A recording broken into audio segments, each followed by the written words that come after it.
Picking up the incorrect lead in canter on one rein only is a sign of pain in horses.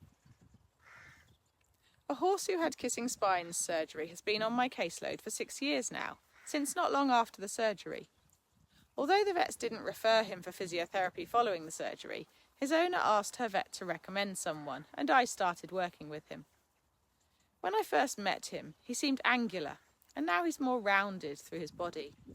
There are neuromusculoskeletal niggles that his owner and I work to keep on top of and manage the best we can, so that he can comfortably enjoy his work. They hack out together regularly on Cannock Chase, a beautiful area. It would be a shame to lose out on this physical and mental enrichment, and regular flat work lessons benefit both horse and rider by encouraging them to use their bodies correctly to support long-term physical health. A couple of years ago, this horse became reluctant to pick up the correct canter lead on one rein, with no issues on the other. The problem behaviour disappeared on a butte trial, ruling out the possibility that the rider caused it. Although a talented rider can ride a horse through some discomfort so that a problem behaviour no longer appears, that's not always the right thing to do. Sometimes it can be helpful, as strength and conditioning can settle pain over time.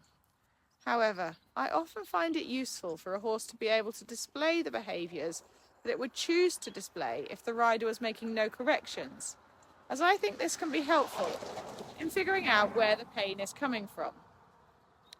In this case, a veterinary investigation resulted in a diagnosis and successful treatment.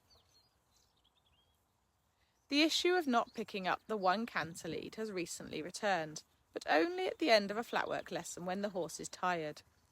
A lack of willingness to pick up the correct lead in canter on one rein, or to pick up the canter at all on one rein, compared to no problem behaviour on the other rein, is a clear indicator of pain.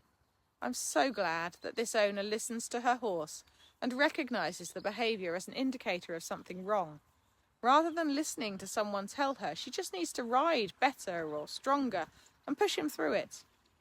My heel has been hurting recently, and I know that if I force myself to push on through the pain, it just gets worse.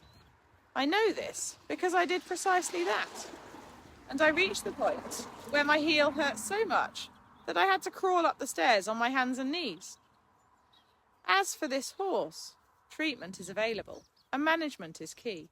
Simply keeping going is not always the answer. I'm Sue Palmer, the Horse Physio, and I'm here to help you and your horse. I'd love to hear from you, so please don't be shy. Feel free to email me through my website and tell me about you and your horse. Thanks for listening. I appreciate you sharing your time with me.